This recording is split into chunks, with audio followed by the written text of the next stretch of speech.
Hey everyone, welcome back to the effort to decode the V steganography, the ether steganography that's hidden in plain sight in our world these days, and to another, I guess, another episode of the Year Zero playlist series that we continue to do because things continue to come out. After the last video I did with the Super Bowl, I encourage anybody who's not yet familiar with the train of thought that we cover here with the V steganography on the channel to go back, start with the Year Zero playlist. Even my last one's on there that I decoded the Super Bowl halftime show and tied it to the RoadToRoota theory, what's happening with the economic collapse, the coronavirus, all this. And it'll catch you up to speed because at this point we're getting into some concepts where you need the primer just in order to keep up because it's this stuff is happening in a manner at which you can't summarize everything as you're heading in. So I encourage you to do that, and then also, as we're going to get into by the end of this video, the Earth Grid Network stuff I was doing last year as it relates, and of course these two videos, number 8 and 9, as they relate to Q, might become more important than we realize with the decodes we're going to get into for right now. But another thing that you'll educate yourself with along the way is the eighth sphere stuff, which has everything to do with the moon and the Earth Grid Control Network and Rudolf Steiner's work from the 1800s that goes all into what is truly happening right now on the Earth with the satanic forces, the Ahrimanic forces, as he called them, and just exactly how engineered, let's say, is the situation that we're in. We're gonna break all this stuff apart. We started to talk about the FASB 56 bill that passed through Congress in the gematria ciphers last time. We're going to dig deeper into that too by the end of this because that's where everything's going to wrap up, is with Bitcoin standard and the new monetary system and what it means for us and why it's actually a good thing in terms of Bitcoin and what the code is telling us in relation to that. And I'm going to go into, and again, the Solari reports first quarter wrap up from 2018, because this is Catherine Austin Fitt's work, and this is a paid for subscription service. I'm not going to read too much of this, but there's some relevance to what's going on in China, as we were starting to talk about yesterday. And the Florida Maquis, of course, is now back into the Earth Grid control stuff on his channel. So anyway, we're going to start first, though, with the coronavirus. Kind of a public service announcement here, because things aren't really as bad as a lot of people are making them seem right now, at least. And there are reasons why we can take prudent measures and wisdom in the meantime to prepare ourselves. But yesterday, a lot of people on this channel may or may not know. I'll link everything in this video, by the way. I've got a lot of stuff along the top here to go through today, so it'll be material dense, but you'll see how it all fits together by the end. There's a news agency in China called Tencent. Okay, Tencent's going to be key to understand here in a couple minutes after the end of this public service announcement, of course. But what happened is the Taiwan Times screen captured, and this has been, I guess, was followed on Reddit for a couple of days. The much higher numbers were being reported on this Tencent news channel in China, and it just so happens that nobody caught a screen grab or anything of it when they saw it in the moment. So on the third day, they were looking for these updates, and what happened was when Tencent posts the updates onto the site, they, for a split second before it refreshes, they showed what are considered to be the true numbers here.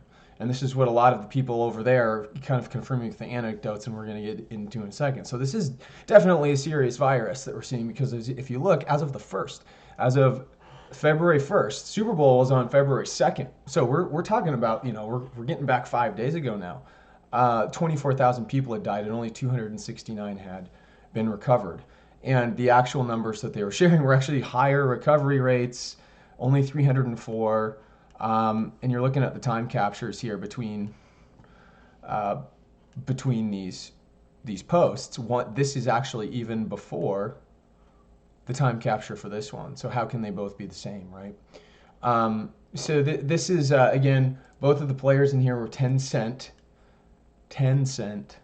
Again, that's going to become pretty crucial here in a second.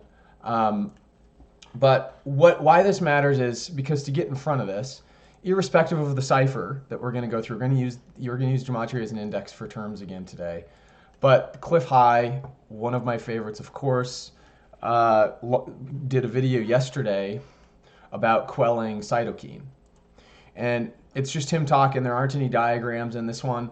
What he was talking about were cytokine storms that was the actual cause of death of this coronavirus. So, it's useful when there's something like this going on to understand the mechanisms by which the death is being inflicted on the victim here, right? And so all these people in China that are dying, first of all, they're dying of these cytokine storms that fill the lungs up, kind of create this disequilibrium, and long story short, kills you with drowning symptoms, a very, very, evocative, violent pneumonia type thing. And so this is what the people are dying of over there, and it's very contagious, and as we're going to find out how it's going to spread here in a sec.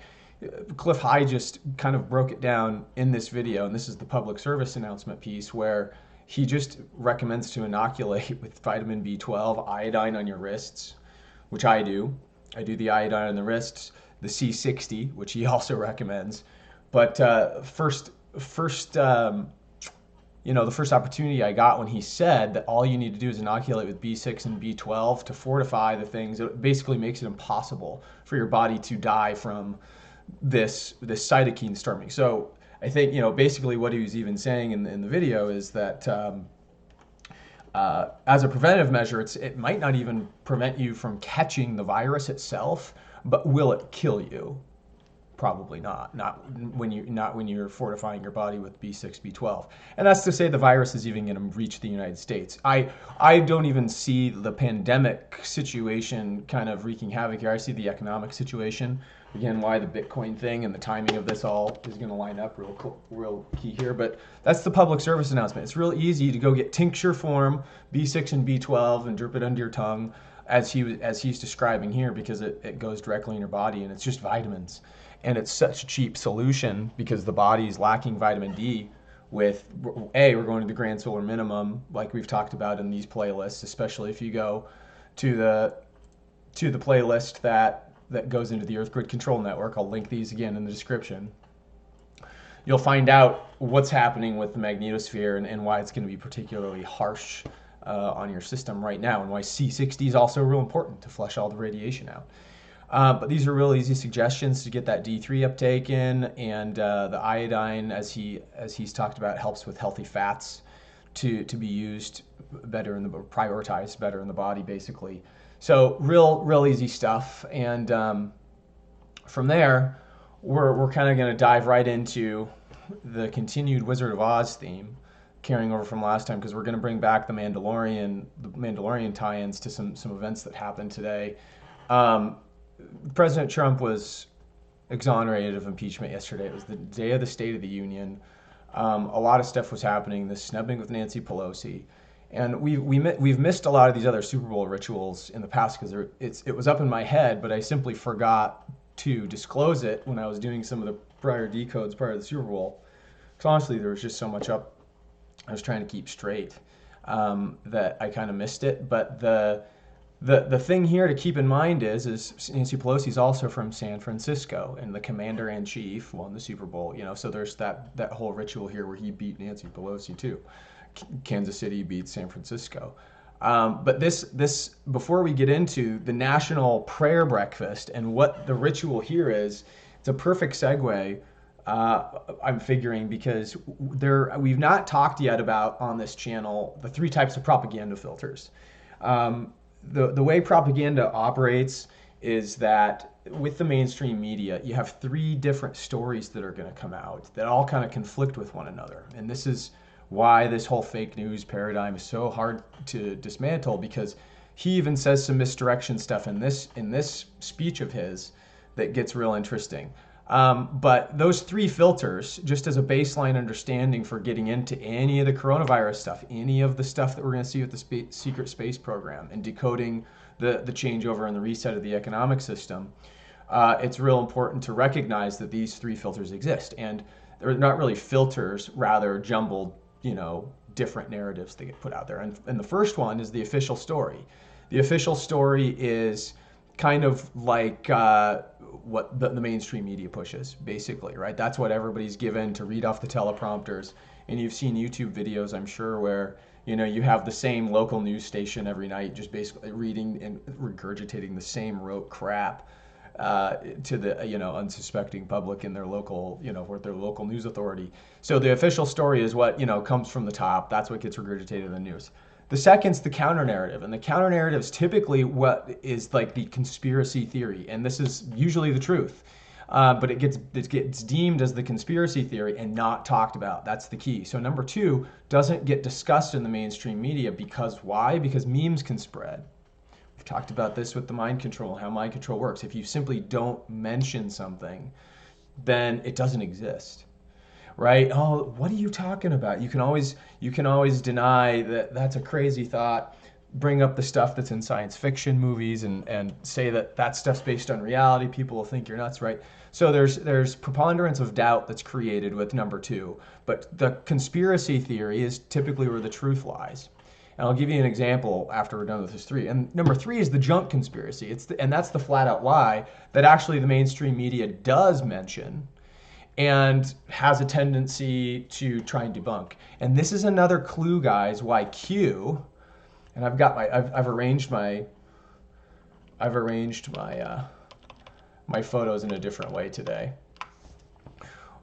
because they keep crashing on me. So I old pal Internet Explorer pulled up for these things. But Q has been mentioned by the mainstream media in a doubtful way, which already leads us to believe then if that's the case, if they're mentioned, see, if it was an actual conspiracy and a true representation of something that was happening, they wouldn't bother mentioning it because they don't want the meme to spread. The fact that they have means that this is the junk conspiracy in some sort of a narrative. I suspect to get you away from, look here, not here, the secret space program implements in the Nikola Tesla paradigm that we're going into. And now it's not such a secret anymore, as we're seeing with the Emerald City and the Wizard of Oz breakdown of the Super Bowl in my last video. So that's the junk conspiracy in this case, and why it's really important to maybe watch again my other videos in the Earth Control Grid Network, especially on Q, that kind of detail this out. Okay, so knowing that, we've got zero hedge that typically straddles that number two line. Like 99% of the time, zero hedge is looking for that counter narrative story. And I've got a lot of other news outlets we're going to go through a lot here too, but you guys have seen me reference zero hedge because they're kind of a news aggregator for this space. And that's where we find a lot of these stories.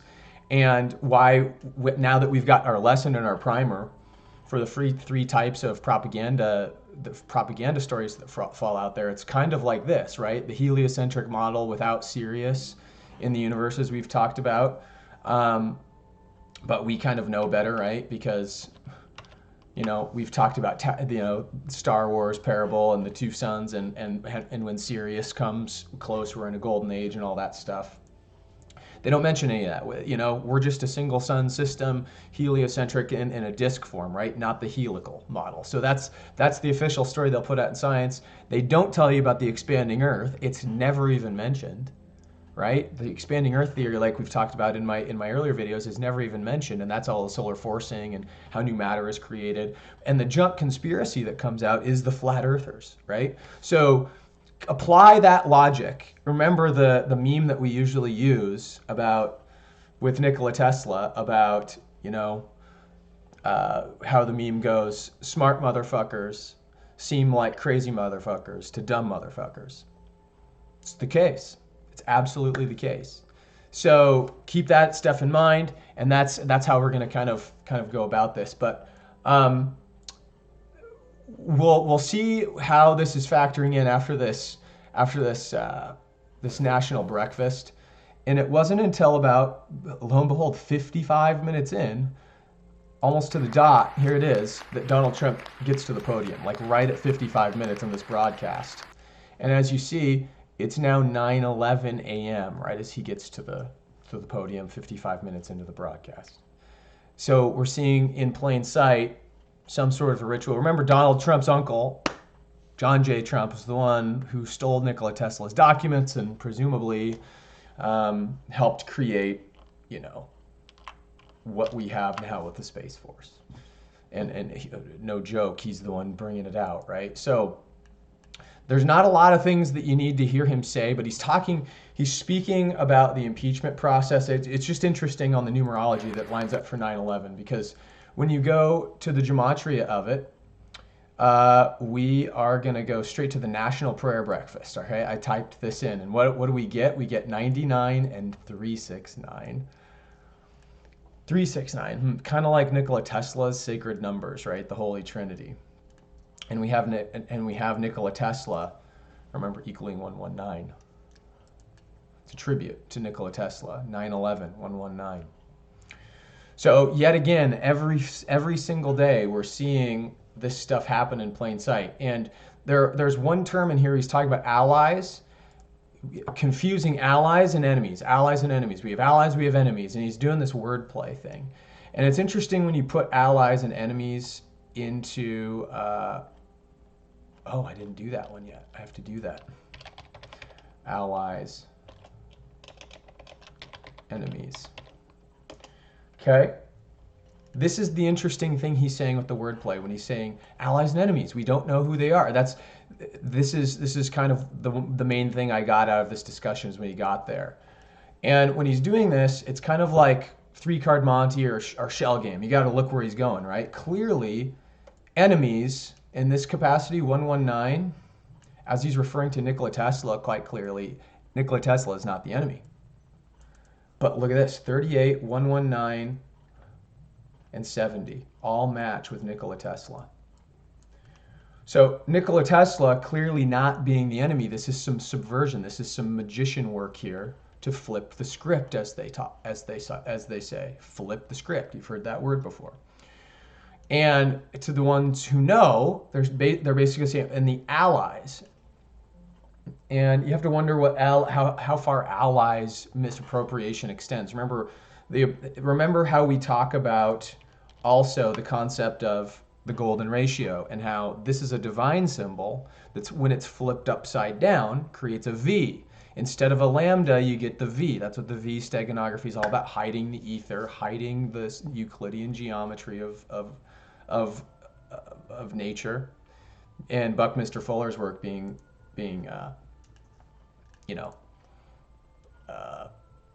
I guess misappropriated or never really given its credit, given its due. But it's happening in Washington, D.C. parasite network, where this whole spell pervades from.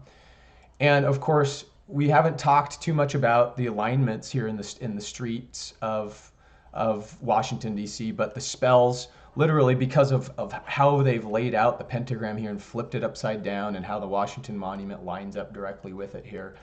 There are relationships with the letter V as well, with this symbol, and the number 666. The foundation depth, of course, of the Washington Monument is 36 feet, 666 in triangular. And the relationship you have with 555 feet tall and 55.5 feet wide is that 555.5 feet times 12 inches equals 6,666 inches tall. 555 feet times 12 inches is 666 inches wide. And what do you have? The Merkaba and the pentagram shapes. But they're misappropriating, turning upside down the Venus energy, the penta, to control the Merkaba. And again, guys, the Merkaba is here in this sphere. So they're misappropriating, they're flipping up something upside down, whoever they are.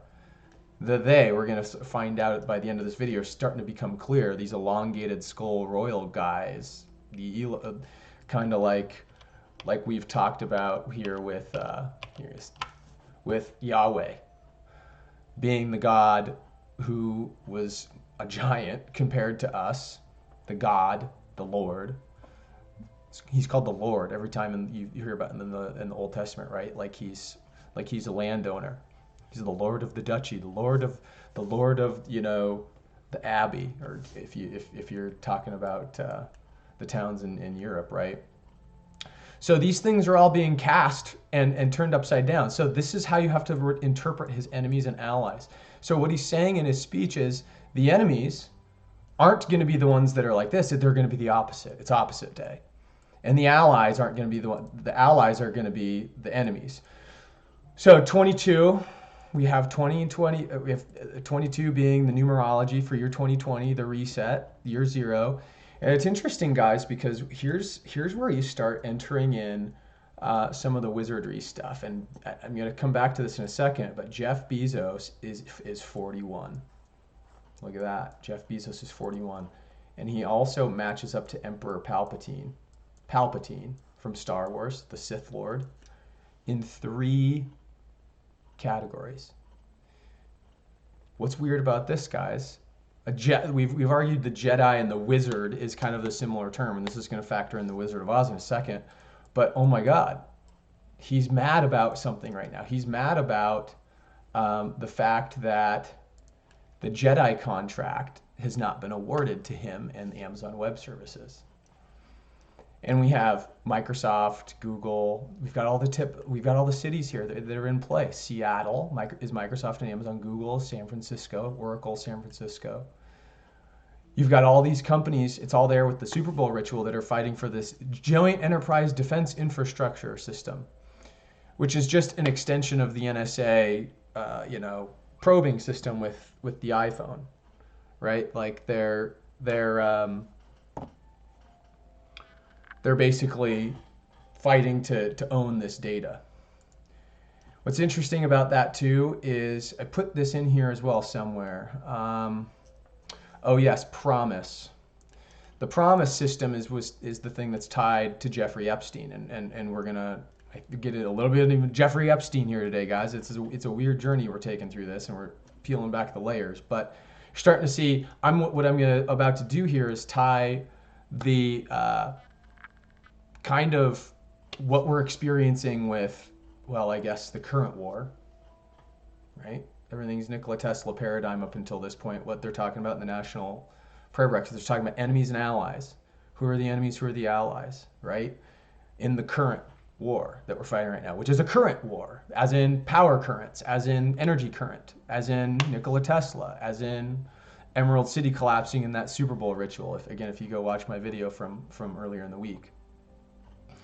Okay, so this is where it starts to get a little bit weird and tied to the economic transition as well. So we have in play, we've very well decoded on many videos now how the current war and Nikola Tesla is starting to play into this. But what we haven't talked as deeply about, but we have touched on a little bit with certain aspects, was the digital changeover to money. And many of you have probably seen this cover from The Economist magazine in 1988, okay? This is something that we're seeing the transition to get ready for a world currency, as it says on the cover. And the phoenix rising from the ashes, the cash is burning. And, there's the Chinese stuff, there's the $5 bill on there, so there's the Abraham Lincoln reference. And so the interesting thing, though, here, guys, about this is the terminology I was referring to earlier, was that 10 cent was going to come back in here. 10 cent. Remember the name of the Chinese news outlet who leaked the actual numbers. 10 cent looks like it's in play in a huge way because it equals 81, 27, 108, and 36, which is Euclid to a T, which is geometry with the 108 and the 36. The 81 is interesting because the 81 matches up with wizard. And the 81 matches up with the Mandalorian, which you guys saw Baby Yoda come across the screen there in the images. I think you probably knew by this point we were going to cover it. It comes up with the 18s up here too, because as the reverse aspect, the NCOV virus and RLSW, the company that is the real Umbrella Corporation, right? Which we put up here, Umbrella Corp. to tie into some other terms. But what you also see is YODA. YODA is 18 and 45, which 45th president of the United States, 36. They're 63, the reverse of 36. And so what we're finding out here about this number, 1881 thing, is that in some way, this is the plan, probably. That this whole thing is orchestrated to bring about a new system of money. And the new system of money is being depicted on that cover, the 10-cent piece. It looks like a 10-cent coin, 10 cent. Right? So 10 cent, the Economist magazine cover, they have some sort of connection. And then, like we talked about last time with Bixweir's RoadToRoota theory, the same symbol is on this ciphered Chinese reconciliation bar all over this thing right here. And nobody's ever really been able to break or hack what this means with this inconsequential, drivel on there. But people's best guess that have attempted, like Bixweir have, is that this is some sort of debt that the United States owes in gold to the United States. And we have trade wars happening with not wanting to pay this. Oil is factoring in all of a sudden. Again, the current war, right? So speaking of Bixweir, guys, I didn't really do his theory justice, but because oil is coming into play here in today's video, we're going to get to this in a second. So hang tight on that. But keeping up with the world economy transition, I want to start, before anybody starts, I want to get to the Bitcoin stuff, as it also relates to the secret space program stuff. In the book, The Bitcoin Standard by Saifedean Ammous. This is going, if you get this book, it will be your best crash course that you can buy. It's $20, well spent, to learn all about the quick hits of Austrian economics and also learn why Bitcoin is a governmentless money and cannot be controlled, and why it is actually not the vision of this. There's a counter spell going on with the magicians, the wizards of the world, that are diffusing this, whatever their plan for the Phoenix Rising and their centralized control. It seems as if the Bitcoin spell is persisting. And so I'm going to start, and I'm going to be reading here for a few minutes. I'm going to start on page 146, and it kind of dumps us right into a situation, because they're talking about, Saifedean is talking about sound versus unsound money, and how governments, when they end up getting to the point of unsound money, do some really wacky things. And what's crazy about this is it's all based on appropriate modeling within Austrian economics.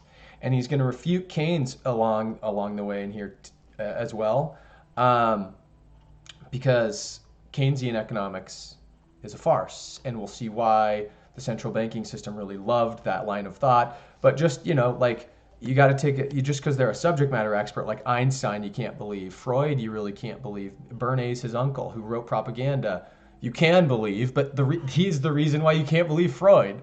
So dumping us right into these implications of the trade war, basically. He says, Saifedean on page 146 says, first, unsound money is itself a barrier to trade between countries, like the United States and China, right? Because it distorts value between the countries and makes trade flows a political issue, creating animosity and enmity between governments and populations. Sound familiar? I continue. Second, government having access to a printing press allows it to continue fighting until it completely destroys the value of its currency, and not just until it runs out of money. And this is key, guys. This is what we were showing in the last video with that George Gammon. Brilliant explanation, by the way, of how the coronavirus can stop the flow of commerce but still inject money into the economy, because that's what they're doing right now. They don't have sound money. So regardless of the fact that if China is going to completely destroy their system or not, they're going to fight it tooth and nail. Okay? I have another thing I want to pull up here, guys, as I'm reading this, because yeah, here it is. This is a flyer I did for a presentation, actually, at some point in time, where my financial advisor buddy was trying to educate people on blockchain. And since I was in the industry at a distributed ledger, securitization company, I decided to lend some assistance just as an education. This is the flyer. that I made. Manipulation, scandal, crime. This is all the crap that everybody's afraid of. So hopefully this gives the juxtaposition that's necessary as we go through this, because this is actually meant to give people hope. It's a lighthearted topic. So second, it says with that government having unlimited access to the printing press, it destroys the money. So with sound money, the government's war effort was limited by the taxes it could collect. With unsound money, and that's what we had basically under Abraham Lincoln, by the way, which is why he's the butt end of all the jokes. He's the patient saver, right? He was famous for saying, give me 6 hours to chop down a tree and I'll spend the first 4 grinding the axe, right? He has a very low time preference, which is to say he is a sound money proponent when he says something like that. It says it all. That's what the greenback system is all about, is labor-backed money that the government had to be trusted to print by backing the labor that the people were going to do, and this is why the government hated it. Really, one of the reasons for the Civil War, more so than the Civil Rights Movement, in fact. But I digress. Continues to say, with unsound money is restrained by how much money it can create before the currency is destroyed, making it able to appropriate wealth far more easily, like we've seen in the last 10 years since the 2008 crisis. It's been very easy to inject and print money into existence. Third, individuals dealing with sound money develop a lower time preference, allowing them to think more of cooperation rather than conflict. That's what I was just saying with Abraham Lincoln.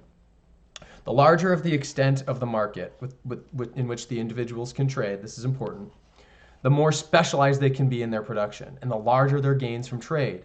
The same amount of labor expended working in a primitive economy of 10 people would lead to a fair lower material living standard than if it had expanded within a market of 1,000 or 1,000,000 people. The modern individual living in free trading society is able to work for a few hours a day in a highly specialized job, and with the money she makes, she is able to purchase the goods she wants from whichever producers in the entire planet make them with the lowest cost and the best quality.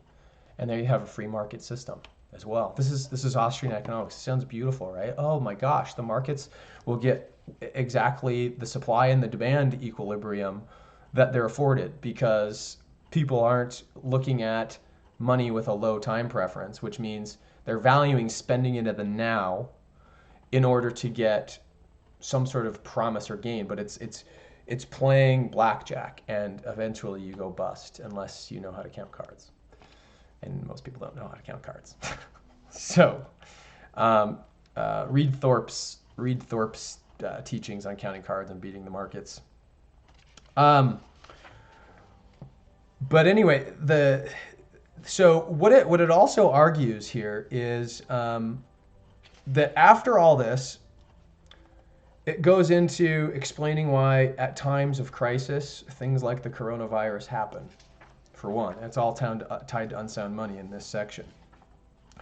But what I really want to get to here, and the reason why the government reset is happening with Bitcoin and with, we're going to see Alan Greenspan, Satoshi Nakamoto, what the real motive is behind this transition over is because it's because we have, like Jacques Bourgeois had written in From Dawn to Decadence, liberalism has triumphed on the principle that the best government is which governs least.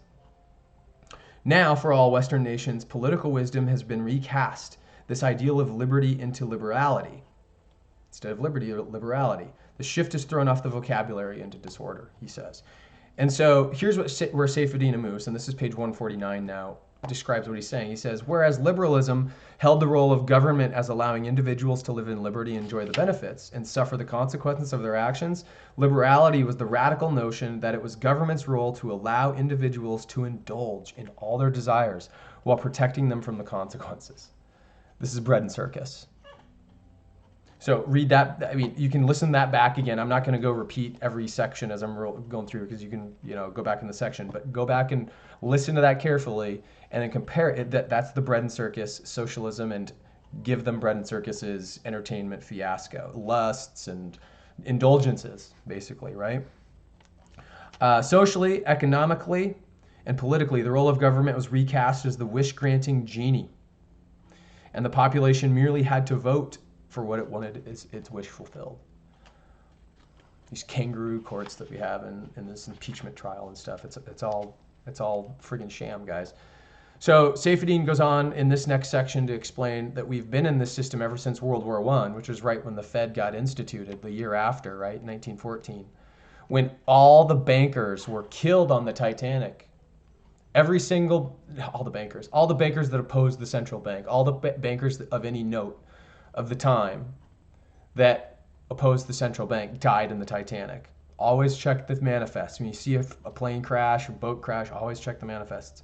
So he goes on to say that because of this, in a society of sound money, which happened before all this fiasco when the Fed was instituted, government is reliant on the consent of its population to finance its operations. Every new proposal for government action will have to be paid for upfront for in taxes or by the sale of long-term government bonds, giving the population an accurate measure of the true costs of its current strategies. Kind of like how people were really, really willing to do it before World War II. But after the Nazis took over the country after World War II, you start to get a picture, and it was the bad Nazis too, guys, I hate to say.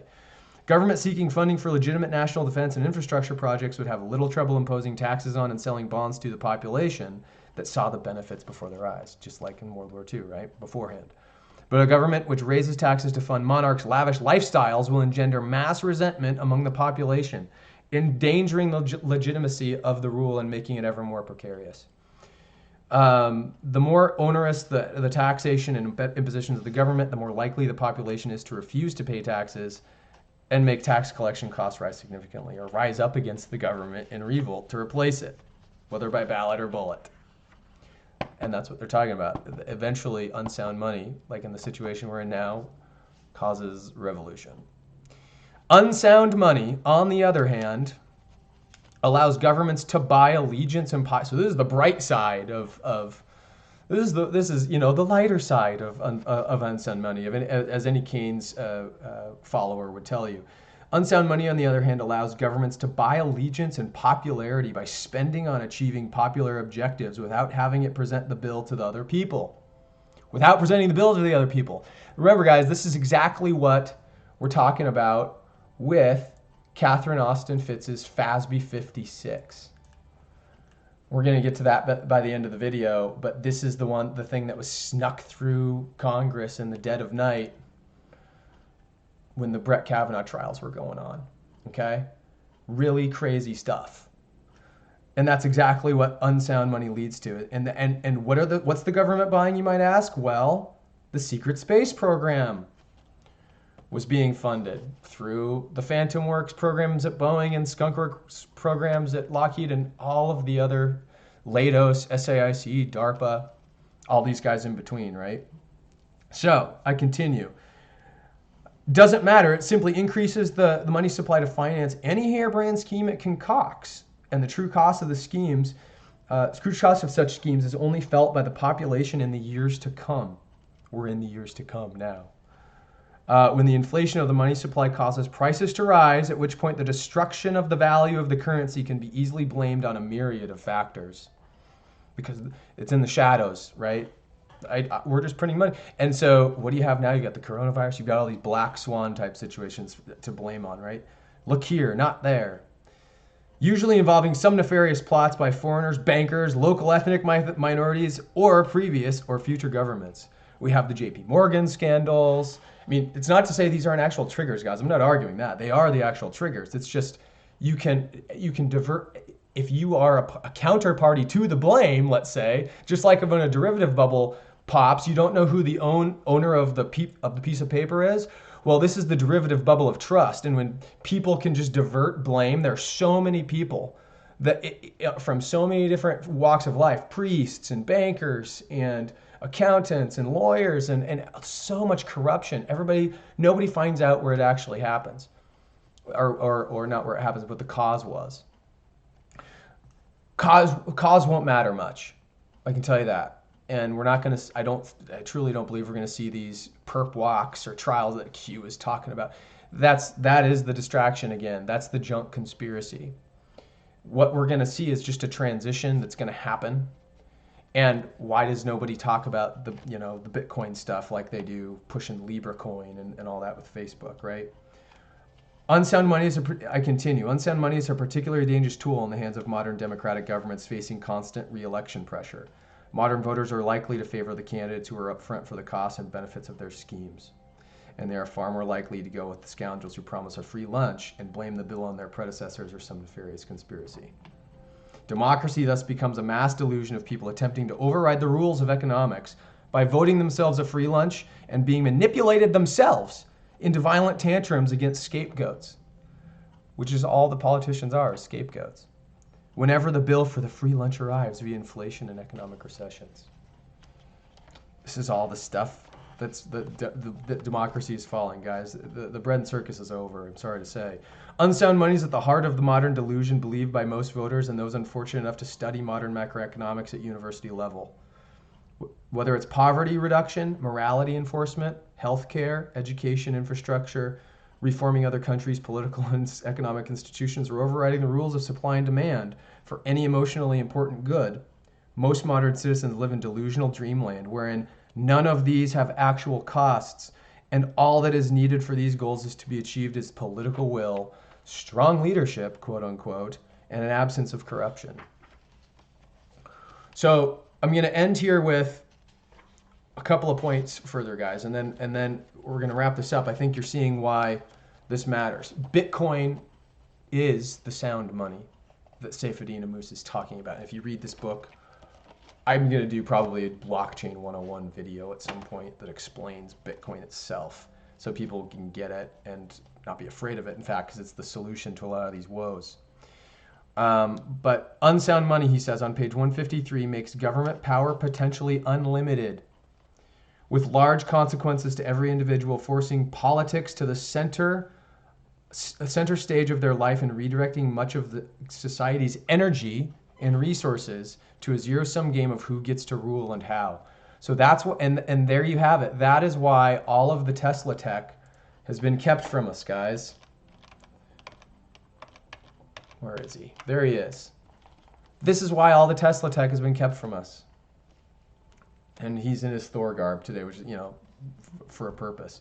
Sound money, on the other hand, makes the form of government a question with limited consequences. A democracy, republic, or monarchy are all restrained by sound money. Literally shackles them.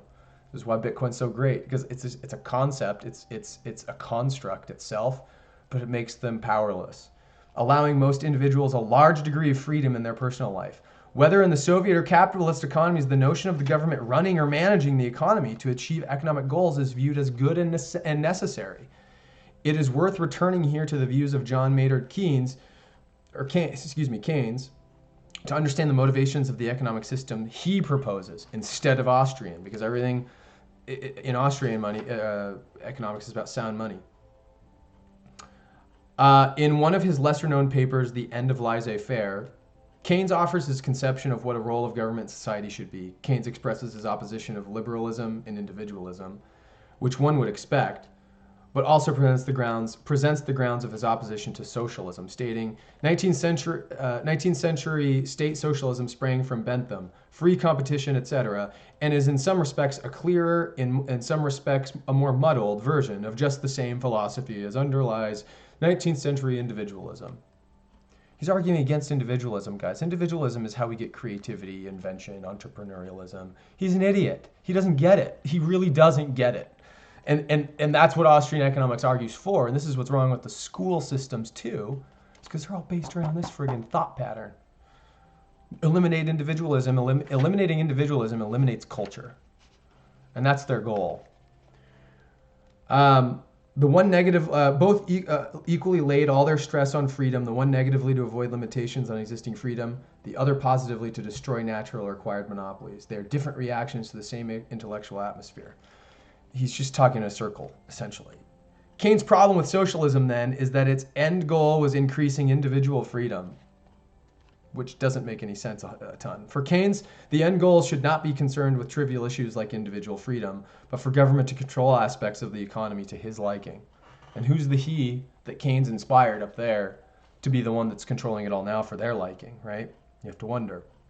He outlines three main arenas where he views government's role to be vital. First, the deliberate control of the currency and of credit by a central institution, the Fed. That's the simple, plain simple, the playbook for the Fed.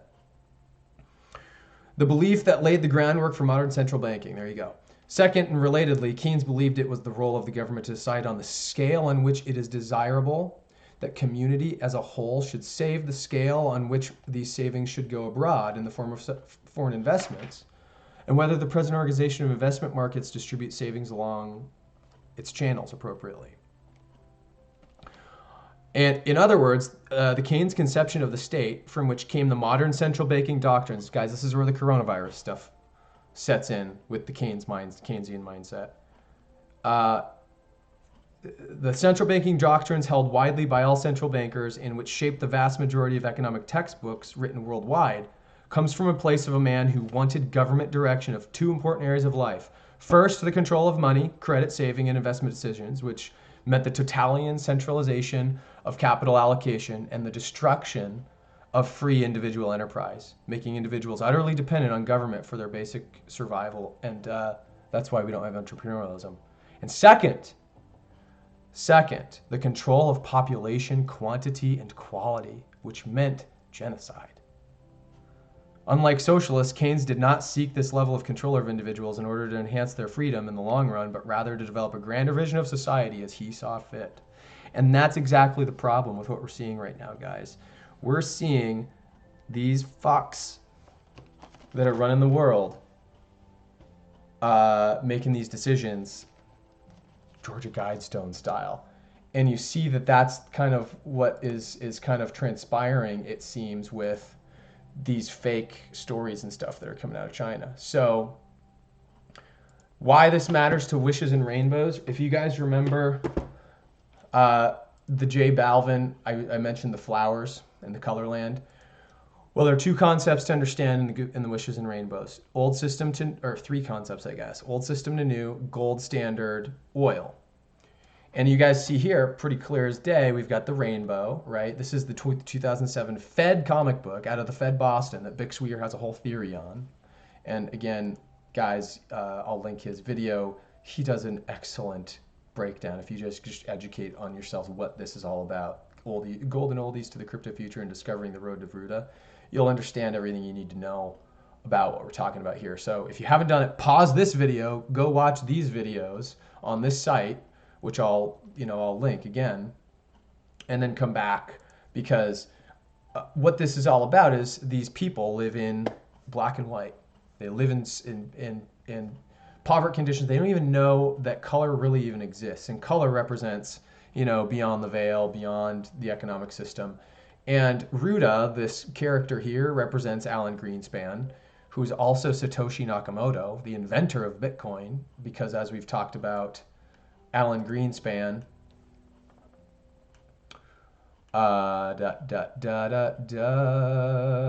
where is he? I know I have him in here. Oh, here he is, Satoshi Nakamoto, 55-24, Alan Greenspan, 55-24. So we're looking at it from the perspective of this, and we're also seeing the 55 and the 71 for Alan Greenspan line up.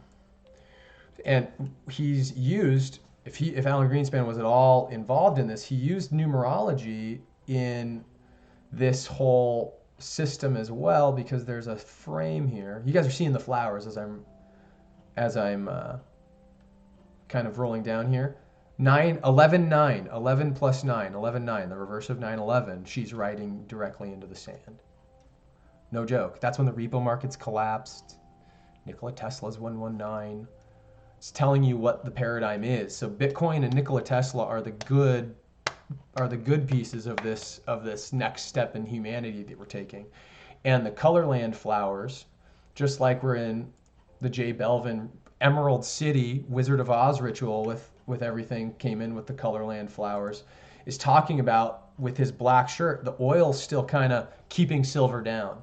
But silver busts out by the end of that ritual, remember? And with the Puerto Rico flag on the back of J-Lo instituting the fake 1971 Constitution that was written, where the Treasury got reinstalled in Puerto Rico, which is also Puertopia, where all of the guys that, they're connected to EOS hang out. That's the whole thing, guys. It's all very intertwined, and you get 71, right? Umbrella Corp 71, Alan Greenspan 71, 1871. They're breaking the spell of that fake constitution, and they're instituting Bitcoin instead. Okay? It's interesting too, guys, also, when you, we'll get to that in a second. Where were we at here? We were actually just about to go, into after the Wishes and Rainbows thing, there's also a teacher's guide that you can read that kind of interprets a lot of this stuff for you. And shows you how the golden brick road all ties into this, of course, Wizard of Oz ritual. And it's interesting because of Vic's Weir's breakdown of all the Wizard of Oz stuff. I'm going to play this little short video here for us. Wrath of the great and powerful Oz. I said come back tomorrow. If you were really great and powerful, you'd keep your promises. Do you presume to criticize the great Oz? Everybody remembers this, right? The great Oz. He's the man behind the curtain, just controlling a computer. Instead of 20 years from now. Oh, pay no attention to the man behind the curtain. Oh, pay no attention to that man behind the curtain. The great Oz has spoken. All right, so this is kind of what's going on with today, guys. Now we're getting into the oil stuff. Oil failed. The OPEC Council today, and I'll link this, failed to agree on the production cuts for oil. So all the stuff with the coronavirus happening in China, long story short, because all the productions failed, they were trying to get more approvals so that they didn't have to necessarily pump a bunch of money in. Russia said no. So now we're all of a sudden starting to see the oil fall away, and the gold of Bitcoin, the gold standard, whatever you want to call it, return, and we're going to be unenslaved from whatever this money system is. But it's not going to happen probably without some form of sting, I guess, right? Further than that, though, since the Wizard of Oz is kind of the thing that ties the Bix Weir work into kind of where we're going today, you guys have probably seen a couple of things. We're going to now get into YODA and the Mandalorian again. And this character specifically from the Mandalorian, which I forgot her name. It's not important. Maybe her gematria lines up too, but it's not important to how I'm going to decode this today. Because what you saw was a bunch of Nordic symbology with her specifically. She was the Forge Master. She was making his Beskar steel armor. And there's a lot of silver transition Wizard of Oz stuff that you see in The Mandalorian, actually, as he continues to put his silver armor on, as he continues to do these bounties. Especially after, he takes the Baby Yoda character with him, who is the Emerald Wizard. Right? Guys, you think about it. The Wizard of Oz and Yoda. Yoda's voiced by Frank Oz. Okay? Frank Oz is the voice actor that voiced Frank Oz. We have the Emerald City with the Seattle markers with the Microsoft and Amazon. Microsoft's in play here because Bill Gates, as I showed you in the last video, is orchestrating a simulation for the coronavirus back last year to show how many people would die. And Amazon with Jeff Bezos, Palpatine, right? If we go back to Jeff Bezos and Palpatine, you're starting to understand where we're at here. And Yoda, of course, with his 18 lines up with, and backwards, he lines all up with wizard. He is the wizard, right?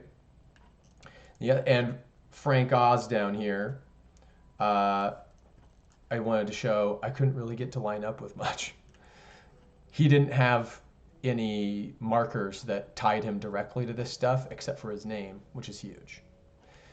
The other thing we didn't really cover last time with the San Francisco time, the Jedi contract is what I was getting at. So you got Seattle Google, yeah, San Francisco, Seattle, and then this Kansas City thing in play. And remember, why is Seattle tied to Kansas City? Because of Chief Seattle.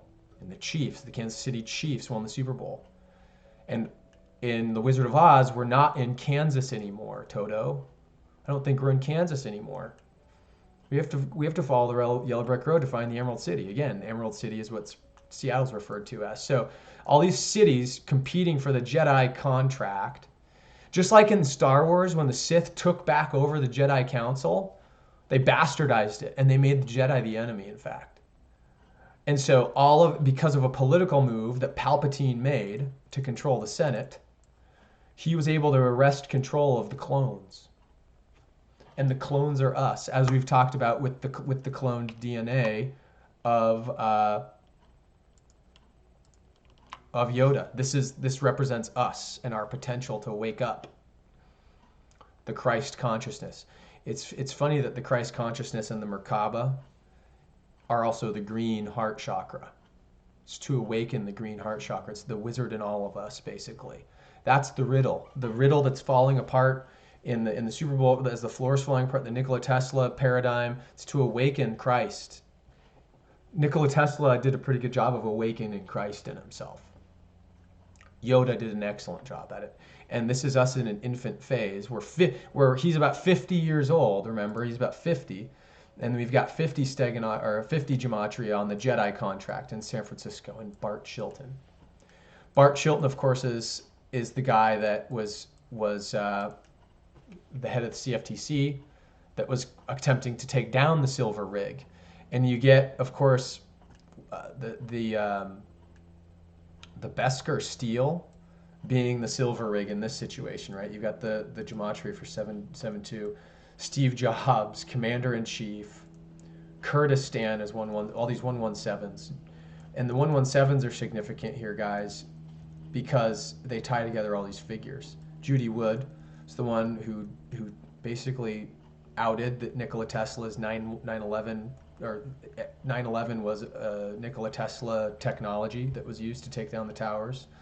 36, 99, just like National Prayer Breakfast, and just like Alan Greenspan, who was up here. Or no, it wasn't Alan Greenspan. Who was it? There was another 99. I'm just not remembering. Oh, there's an AirPod in 99. AirPods are the manufacturing going to shut down here pretty soon too. So anyway, back to the green. You have the Emerald City, and the emerald power awakening in us is the Christ consciousness, and that's what's representative of YODA. So what you basically have here, guys, is your allies are your enemies, and your enemies are your allies because the pentagram's turned upside down. That's the V steganography piece. You have Jeff Bezos and Amazon remember the Amazon jungle? If you remember back to the work we did with Graham Hancock's book, where the Atlantis civilization had to retreat to after the last fall. And so Amazon is a bastardized term as well. And we've seen with Florida Maquis' work in the Earth Control Grid Network, that was also it was also where the United States is buying a lot of land, is what I'm trying to say.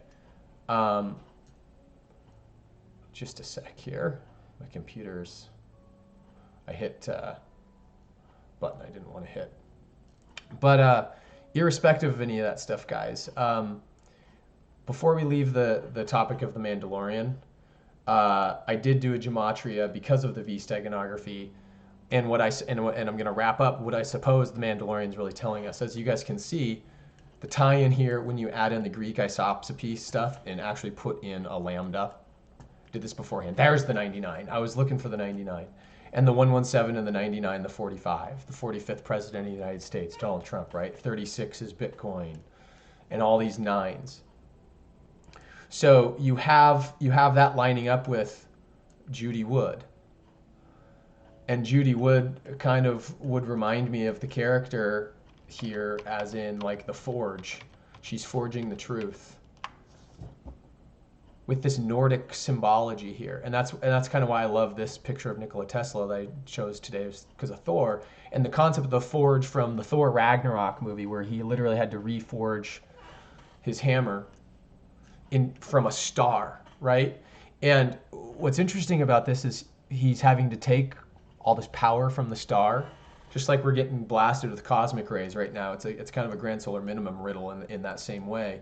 But the forge is central to the Beskar steel, which is the silver, right? So the Beskar steel is the most valuable substance on Earth. The vibratory quality of it, just like the magnetic quality of silver, makes all this anti-gravitic Nikola Tesla paradigm work. And what else is interesting is that, earlier on we were shown Tatooine equals 119 with 38 and all these things. And one more reference, the Indiana Jones and Emerald City lineup with George Lucas in the 50. George Lucas is the one who made Star Wars, of course. This is all showing us in plain sight, guys, that the Mandalorians maybe were the original Essenes, and they're in the shadows, just like the Mandalorians.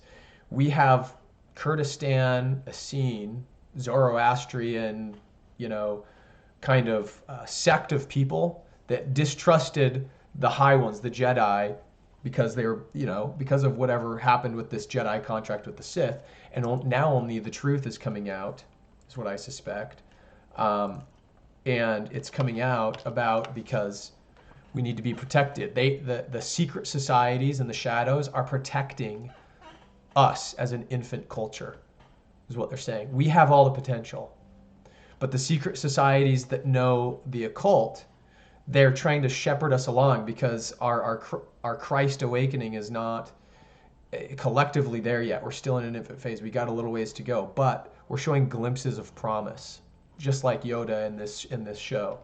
So this is where all the hope comes in, guys. This is where it gets real exciting, and why Bitcoin, when you actually look at,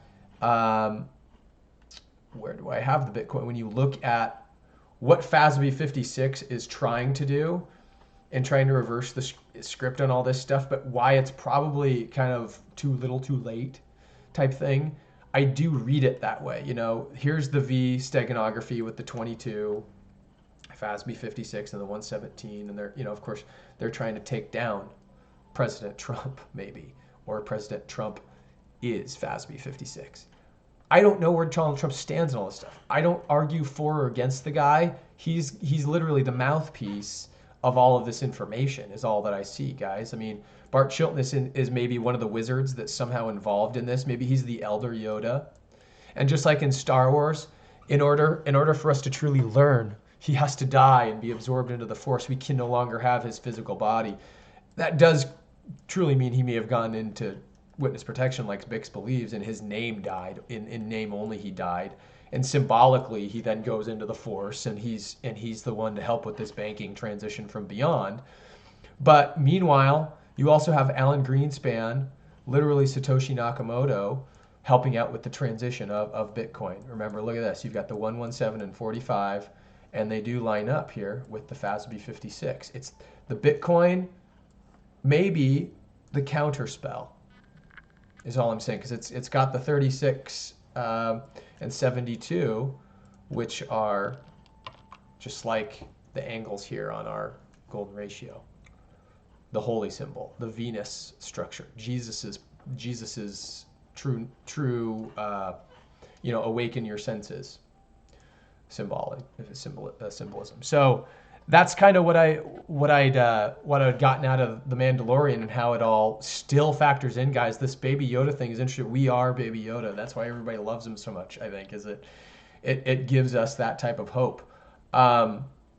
But there's some other concepts that we didn't go over with the dark side of the moon and China. We're just going to start to get into here past this Euclidean geometry stuff. The oil trades collapsing and all that. We talked about Beskar steel. I'll link a page here, which is the silver of the Mandalorian Star Wars universe. But we're going to start getting now into the coronavirus and what the Sith are now trying to do. We didn't talk too much about the Bill Gates thing. We mentioned it, but a lot of people have come to this already, where there were back with this event 201 November, and I was actually interested to see. I couldn't necessarily find a day, but I was looking to see if this was November 5th, because what do we know about November 5th and the gunpowder plot and how it relates to Q? Remember, there's excuse me, sorry about that. There's a video down here, this one, November 5th, in the DC network, which is number 13 on the Earth Grid Network playlist, that goes all into that topic, and the Catholic Jesuitry that, from the art of war, still controls through the Catholics this whole situation. The Catholics, again, are the ones that instituted this crap, this fake constitution in 1871 through Catholic Jesuitry. The Jesuits are no good. So this is an interesting thing to wonder about the simulation, because what Joseph Farrell has continued to follow the story with, and I'm going to show all these stories in conjunction here and paint this picture of why we have to worry about this situation, because it's a false flag, and it's kind of the black swan event, it seems, maybe for the whole Bitcoin transition over. But there are a couple pieces that we need to keep in mind over the next couple of weeks, in addition to Cliff High's B12 and B6 recommendation. I think that we want to use our critical thinking caps to look through the situation. So the first story is that 5 days that that this outlet, Word of Buzz, out of I think Asia somewhere, had reported that the Wuhan virus can survive on smooth surfaces for up to 5 days under certain conditions. And as the article states, Zhang Rongmeng, a member of an expert team organized by the National Health Commission for Controlling Coronavirus Pneumonia and a chief physician at Beijing Daitan Hospital, confirms that the virus is spread by respiratory droplets and contact. This is the thing that the mainstream official story won't tell you, right? And why is this contact thing nowhere to be found? All the stories, if you notice, New York Post, New York Times, they're all saying, we don't yet know how long it can survive or how other transmission method. They do. They're just not reporting on it because it's not the official story. It's number two, the counter narrative. They won't talk about it. So this article goes on and says, sneezing and coughing droplets have very limited transmission, but if the droplets land on surfaces such as doorknobs or elevator buttons, the people who touch them run the risk of getting infected. So it's even downplaying the contagion risk of transmission via like coughing and stuff, and saying it's just the droplets that land on things, which is why the masks are so important, probably, and maybe why there's an engineered shortage of masks. Maybe we're talking about Amazon.com being probably the one that's at the heart of the whole supply chain with all this stuff, and they're the Jedi contract fucks, the Palpatine, the Sith, literally behind this crap, tied in bed with Epstein. And they're telling you that, coughing is the way it's being transmitted. What I suspect is going to happen, guys, going back to Bill Gates, he's the vaccine guy. So in the coming days, one of the things that we have to look out for is that Bill Gates is going to come out and say, look, there's a vaccine. You got to be real careful about that vaccine. Because Joseph Farrell also, in a story that I didn't pull up here, but I will include in the description if I can go find it again, is a story that was a couple weeks old about in Italy. They're now testing vaccines in Italy. They're this compound of 6 different things. It's called, I don't know, it's like a cocktail with 6 different vaccines in it that they're given to kids. And now they're testing the ingredients in these vaccines, and 0% of the ingredients that they say are on there are actually in this thing. It's full of a bunch of stuff that they don't know how to identify, probably nanobots, nanotechnology, stuff that can molecularly, go into. They talk about that stuff in Metal Gear Solid all the time too. Funny enough, it ties into the Earth Grid Network, Hideo Kojima stuff. Death Stranding and Hideo Kojima videos, number 4 and 5 on the Earth Grid Network playlist video. You can reference those at, and even this one here. Is kind of ties into the end of our video today because we're getting there. We're a few minutes out from me wrapping this up. But this number 3 video, the Temple Earth Grid Network, would factor in too. But all I would say is I'm not going to get a vaccine. I'm I'm not going to get vaccinated by anything because if you're as Joseph Farrell argues in that article, I'm going to paraphrase what he said, but he basically said if you're getting one of those vaccines in Italy, you're assuming 100% of the risk for 0% of the benefit. Think about it, because it doesn't even give you anything that it tells you it's going to give you. It's madness. So you have to wonder, what the heck is the stuff that's in the stuff they're injecting in you, and why are they doing it? Why are they doing it? And it clogs your receptors. I can tell you that. It clogs your mitochondria from functioning properly. I can tell you that. So what truly is the agenda here? Francis Boyle did an interview, who's a doctor on bioweaponry, which I'm also going to link and spare the details of this whole discussion because it's a 38-minute long interview. But he's thoroughly convinced. He has Harvard was his alma mater. That's where he studied this stuff and did some contracts for the government, but he found out a little bit too much, and now they silence him with everything he talks about. But he did an interview yesterday with this alternative news network, Geopolitics Empire. And why does this all matter ultimately? Well, because we're finding counterfeit dollar bills potentially coming into the United States using this article that Joseph Farrell references. To get away from his opinions about it, we'll just go to this U.S. Customs and Border Protection page, where the officer seizes $900,000 on January 25th of counterfeit currency, and it's $1 bills. Why is this happening? Well, let's connect the dots to this story, where if there is virus on surfaces that are in certain conditions being transmitted, it can live for up to 5 days. Could it possibly be that we have like a smallpox blanket situation with this? I mean, we have that precedent that wiped out, all the Native American people. Is it even effective against the is it even going to be an effective tactic? I don't know, but was there anything on these ones? Why would you go to all the trouble to print $900,000 just in ones? It's $900,000 isn't even that much money, but we get change back in ones, which may serve. Maybe there's nothing on these, and maybe it's a spell to make you believe that there's something on it. Is another consideration that the true good guardians are saying, all right, don't use cash anymore. Maybe it's a ritual to take down the system and bring in the day of Bitcoin. Because the quicker you can do that, the quicker the better. And so maybe this is a good thing that they're trying to say, look, there are 45 cartons. There's a number for you, right?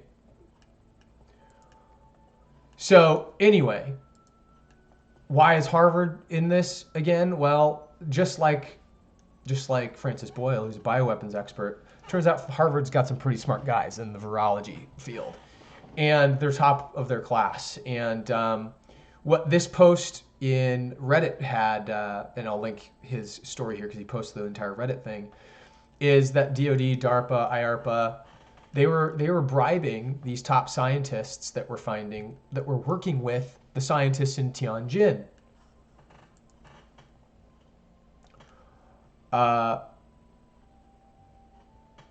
Hold on. This is the other Epstein connection here. I've got this article here, where Zhang Guokui is the outstanding Chinese scientist born in Tianjin, who's talking about some discrepancies in the case. We'll get to Tianjin in a second. However, these scientists at Harvard are actually working hand in hand and getting bribed by the Wuhan Virology Center. What is it? It's let me highlight it here. And here are the names: Dr. George Church. Guys, I'm only going to paraphrase this and you can read it if you want, but it's mainly Church. Oh, and Dr. Martin Novak, Harvard professor of biology and director, blah, blah, blah. And it goes on to state, basically, they were taking money from Jeffrey Epstein, no less. Jeffrey Epstein was having lunch with these guys several times a year, like a dozen times a year since 2014. And they had, in their bank accounts, they found some money laundering happening that to the tune of like $10 or $15 million a piece. Let me see here if I can find those. I should have had this alone. $1.5 million is how much they were given. So they were being bribed. So these scientists are being bribed. They're being blackmailed by Jeffrey Epstein, most likely. Jeffrey Epstein, remember, ran the Promise Network, which is kind of the in the shadows. I won't highlight it, but it's the in the shadows, like NSA. It's kind of where the Jedi contract would be connected up to, in fact. So remember, somehow the Mandalorians are involved in taking this thing down. Is Satoshi a Mandalorian? Is Alan Greenspan a Mandalorian? Right? He's from the right part of the world. The Jewish people, the banker, they're probably good bankers too, trying to take this stuff down, right? Because you've got the Zionists, which are the Sith, I think, and you got the Jedi, and it's still an ancient battle. And just like Yoda, who had to be marooned on Dagobah for years and years and years, once the actual war was over, biding his time. So Alan Greenspan has advanced in age. He's basically Yoda, I think, Satoshi Nakamoto. So trust some of this stuff regarding Bitcoin specifically, not necessarily about the centralization of governments. How Jeffrey Epstein's fitting into all this stuff again is interesting and weird. That he was even involved with the bribing of these scientists that are going back and forth to engineer these viruses, it seems. Real interesting times, guys. Real interesting times. One thing to watch.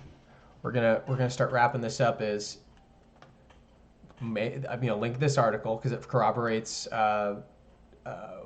Dr. Boyle's research. And keep in mind that they're acting incredibly quickly. This is something only communism can do, by the way. People have probably seen this video of the time lapse of them building a hospital in 10 days with a bunch of beds and stuff in it. But look at how quickly these guys are doing it. And this is in Wuhan as the corruption is setting in, or the biohazard situation is setting in. And I've never seen this happen in China, but I have seen some pretty amazing feats like this in Taiwan when I visited, where, they're just in like the manner of 3 days, they're able to build a whole subway station, dig all the way down to the ground, take the entire intersection off, close it off for 3 days only, build the scaffolding they need, repave over the top, reinsert all of the electrical. I've seen them tear down a building and pave a parking lot in its place in the manner of a day and a half. It's just, communism gets this type of bureaucratic work done incredibly easily. But the implications of this are to look at kind of the completed product and truly see that this is a deadly situation, at least over in China. I don't think we have anything to fear, especially if we're using health remedies that are going to keep us from cytokine storms. But this is the inside of the hospital after it's built. And the question arises from, this Money Maven article, deathorium or hospital, right? Are these people just going here to die? And it lends you back to here. It does look like a real sad situation for these people. So all the gematria lines up. You have to wonder if 25,000 is a parabolic number, and that was as of the first. That was 5 days ago. How many more people have died? And it just makes me sad that it's happening. But we'll see about this vaccine situation. Eventually, things are gonna keep. This is an article where Dr. Tedros, the director, is helping to suppress the outbreak. It's literally saying in the Zero Hedge article here, the WHO director is looking to suppress the outbreak. I think I even put him, Dr. Tedros. Did I put him into here? Maybe not. Tedros. Look at that. Not surprising, 81, 27, 36. WHO, or maybe World Health Organization. Oh, yep, look at that. World Health Organization's 122, just like Bart Chilton, Jedi contract, San Francisco, Gobbler Snob, San Francisco. Yeah. And Tedros is 81. just like Tencent. Look at, oh my God, look at that. It matches Tencent, Tedros and Tencent. So hold on to your butts as it relates to this whole situation, guys, because Bix Weir's conclusions about some of this stuff are spot on. I think he can use some of these pieces that I've given, and I hope that I hope they serve him well if he ever finds cause in this stuff. But again, boy, something's going on in the background with this current war with China and the United States, the trade war, obviously. What are the things that are driving this? Is, you know, as we're seeing Tesla continue to plunge, and we're also seeing that the trade situation is alleviated because China wants to slash imports on tariffs. This is all blowback from, we just signed these trade deals. We just signed them, and we talked the other day about force majeure being a possibility. Oh yeah, we signed a trade deal, woo-hoo, but contract's not gonna do you any good if unforeseeable circumstances that prevent somebody from fulfilling a contract happen, acts of God or a virus. And so now, of course, you're seeing all of the manufacturing plunge, like I was saying, with the crashing and burning, Tesla running by this, just making a tear, and then all of a sudden it bursts into flames, just like the Titans logo that lost in the NFL ritual. These are the economic implications, guys. This is not just an economic war. We've talked about the Tianjin connection, and this is where it really gets driven home, where it gets kind of spooky. Because you see the technology. You saw the technology being used in 9/11, mind you. That's the first time you've seen this exotic weaponry in space being used in the public eye. But this is the Tianjin explosion. And it's insane, guys, in 2015 here. So that was the initial explosion, okay? Rod of God technology being used here. Boom, and then another one. Boom. Boom. And the shockwave knocks these guys back. No.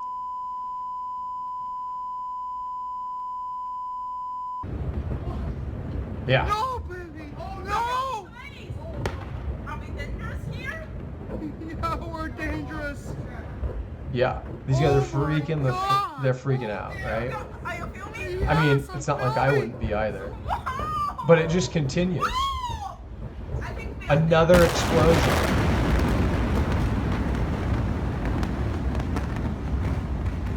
A third, right? Let's go. And it was a chemical plant that blew up. Let's go. It was a chemical plant that blew up. However, that doesn't explain, and I'll find the date because I got the Wikipedia page pulled. 173 people died. I'll bet you more than that died too. China's not known exactly for giving us true numbers. Give me a break. 173 people died in an explosion that left this type of destruction here. Oh my God, you know, look at the devastation, guys. 173 lives it claimed, right? Look at this. These are shipping containers. This is the massive scale at what you're gonna tell me only 173 people were in this location. And look at this crater. So you end up getting, and this is where the Solari report and FASB 56 truly comes in, guys, because they talk about this stuff in the publication. I've got it bookmarked here. Do you see? That's a Rod of God satellite.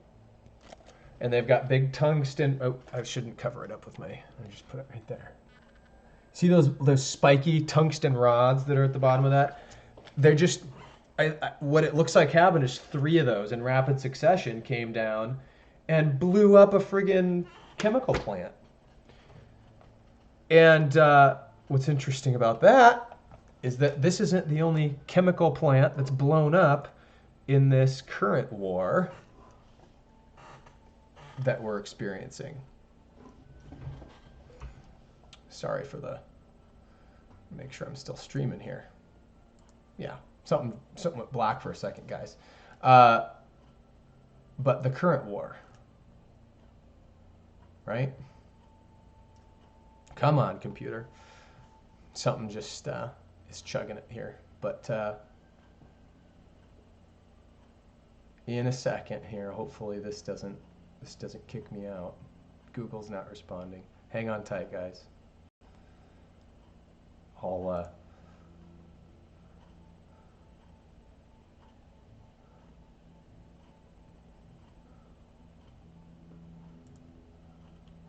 just go back over it here. It looks like my computer's still up.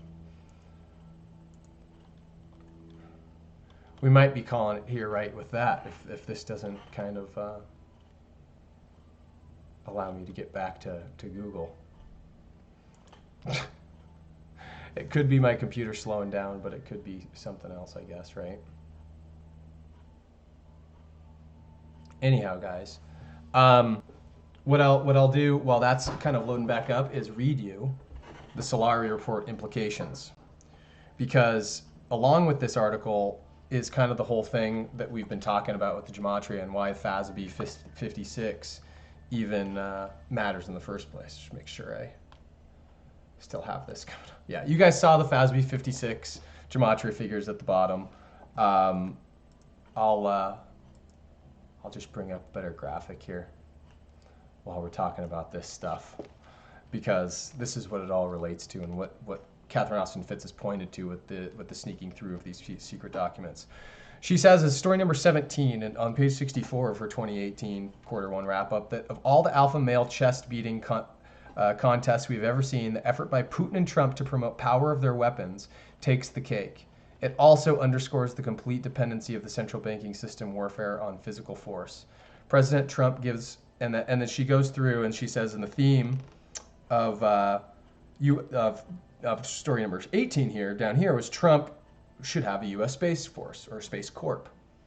And this is in 2018, a whole 18 months before the Space Force gets implemented, and she's quite prophetic with it, because she says, in March 2018, President Trump announced he wants to create a U.S. Space Corp, saying, weaponry like we've never seen or had before, and they'll be sent all over the world.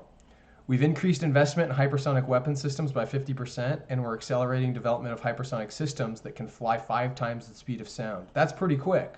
This is still quoting Donald Trump. In space, the United States is going to do Colonel John Glenn proud. We are finally able to lead again. See what's happening? You see the rockets going up left and right. You haven't seen that for a long time. Very soon we're going to Mars. All this stuff with Elon Musk too, right? All the Mars stuff and Tesla, it's all related here. The real Tesla will be given credit for it, I hope, and not this stupid abomination of a company, but hopefully that's why they're being destroyed. Anyway, quoting again Donald Trump, you wouldn't even be thinking about it. A new national strategy for space recognizes that space is a war-fighting domain, just like the land, air, and sea. We may even have a Space Force. Develop another one. Space Force. We have the Air Force, we'll have the Space Force. We have the Army, the Navy. You know, I was saying it the other day because we're doing the tremendous amount of work in space. I said we need a new force. We'll call it Space Force. This is classic Donald Trump, right? And I was not really serious, and then I said, what a great idea. Maybe we will have to do it. Bullshit. Bullshit. His uncle has the Tesla tech. This is all pre-planned for, right? That could be the big breaking story. Look at all those people back there. That fake news. They know, they understand. Think of that. Space Force, because we're spending a lot and we have a lot of private money coming in. Tremendous. You say what happened the other day? Tremendous success. From the very high beginning of many of our astronauts, we have soldiers and blah, blah, blah. He lists a bunch of stuff about Ghostmen and Marines. He's just rambling. Anyway, we're way behind, but we're catching up fast. So fast that no one believes it. And that's kind of the crazy thought, guys, is that nobody believes it. All right, my thing came back up. The reason this matters is he's talking about Russia and this, and lately we've been seeing Russia chemical plant explosions as well. 3 killed in Russian chemical plant blast. Also bullshit. Like, really, probably, maybe I didn't see the explosion for this one, so maybe it's not as bad. But this is a separate chemical explosion also in Russia that happened earlier the same year. I think this is still, is this 2018 or it's 2019. So this is the beginning of last year. And look, it was on January 17th, 117. So I don't know if, boom, See this shock right here? It looks like, again, with a smaller explosion, and then another payload comes down, and it looks like a rod of God technology, tungsten rod comes down and blows it apart. And I didn't even put it up here, but we had the factory blast kills at least 69. This is all in Russia. So and remember all the Russia stuff with the collusion with... Breaking news tonight, President Trump acquitted. The historic verdict in the impeachment trial. The president found not guilty in a dramatic final vote. I'm just going to delete that out of there. But remember, guys, the Stephen Quast talk about what technology is coming in, what's already been up there, because remember, the General Stephen Quast that gave this talk at Hillsdale College talked all about the technology that's not developmental. It is up in space. We can reappropriate. We can use it for good. Wireless technology for charging stuff, and so it goes. So keep an eye on all of that stuff, guys. The main points of this video, as I wrap up, are the crypto transition is Alan Greenspan and the Wizard of Oz, and us being Yoda and our full potential being realized.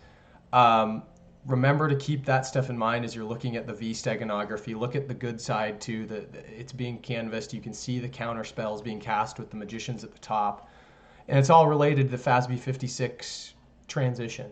And the Solari report is it's $400 a year to subscribe to her service, but oh my God, you get material like I just read to you a little bit and won't read anymore, because you guys should subscribe to her service.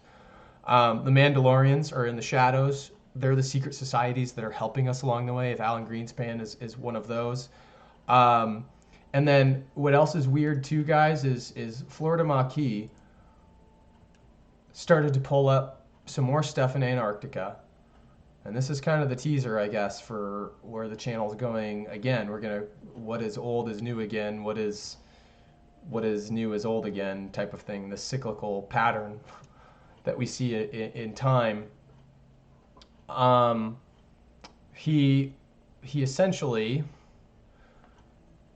is back onto his Earth Grid Network research, which is awesome, because it's my favorite thing that he does, because I think it matters the most to giving people the tools to see what is happening with the Earth Grid Control Network. But man, the computer's real bogging me down here. He found an elongated skull that was 50 feet long. That essentially, as it's loading up, looks just like our skull friend here on Joseph Farrell's book. Here it is. It's the exact same skull representation of these. Here you go. Of these ones that Yahweh is one of, I'm only assuming. I don't know how large Yahweh is, or if his measurements are off by perspective shading or something. But also, guys, don't pay attention to Q, because he's the man behind the mask. He's the man behind the curtain. Remember the headless anonymous guy? That's the reference to the weak wizard. You don't want to follow the weak wizard, but not to get too far off that track. Here's that representation of Yahweh. 60 feet tall. I don't know, dude. These people are the Hebrews are only coming up to his knees, so that's 6 feet. I don't know. He's 30 feet tall. How big were the biggest ones? Everybody's seen James Cameron's Avatar, and those beings were actually pretty big too, probably about as big as Yahweh when the simulation kind of set in. So the other thing he found out was this in the Serpent Network. He found these pox marks on the side of the hill that also kind of looks, remember the visage of a viper and the DNA manipulation. And if anybody's seen Alien, the movie with Ridley Scott, the pox marks of eggs being hatched with the hybrid aliens, right? And the hybrid aliens that would embed themselves inside the gut, I guess, to incubate of the person. And why this all matters is not that is not to like make any claims or anything, but it's interesting that the ancient symbology, and it's not loading up here. I'm sorry about that, but this kind of relates to the movie Alien. But he also, in another video today, ties it all together in terms of protecting yourself from the delivery services where things can stick to it. Brings everything back full circle to the beginning of the video where, of course, we're saying with Cliff High, take your B12 and B6, but if you watch this video, which I'll also link, it'll show you why you shouldn't be ordering delivery service. 25% of delivery drivers say they taste customers' food. And do you really want to be messing with this stuff when I just told you guys that the virus can stick to smooth surfaces for 5 days and people's hands aren't going to be washed? Delivery people are just the grossest.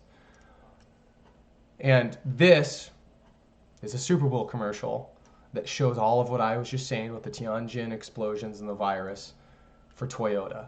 And I've got closed captioning turned on as we're going to go through this. It's Spanish auto-generated. Well, we're not going to watch the closed caption then. We're just going to play.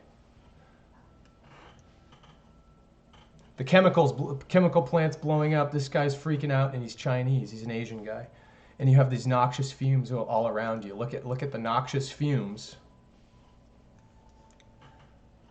that are emerald, by the way. And then you have these riders and this cowboy situation. Get the heck out of here. And she comes and she's already got the coronavirus guy, and she says, "This is Adam." And then you've got this situation, which is Antarctica. If anybody's seen the movie The Thing with Kurt Russell from the 80s, this is basically the plot of that movie down in Antarctica. So they're showing the coronavirus, Antarctica, and going back with the Old West to old, Civil War money, I guess. But look at this. This is where it gets weird. If you guys saw there on the display, their next destination is Zombie Bay. And Zombie Bay is weird to me because reminds me of the Bay of Pigs invasion. We're talking about Amazon. We're talking about Atlantis. Atlantis is presumably in Cuba, which is what the whole Bay of Pigs thing was all about, hiding and demonizing Cuba because it was the whole Atlantis play, where Edgar Casey had presumed it was going to come out of the ocean. I hope you guys are seeing all of how this stuff is starting to all tie back in, because this is what I talked about in all this stuff is starting to tie back in with these two videos, number 11 and 12 from the Earth Grid Control Network videos. So all these events that are part of the playlist from year 0 are ending up tying in with the concepts we discussed last year, which is only confirmation. These two Kennedy assassinations and Lincoln assassinations were tied together. But I'll leave it there, guys. The symbology and the occult rituals are all playing out. Unlock your Christ consciousness.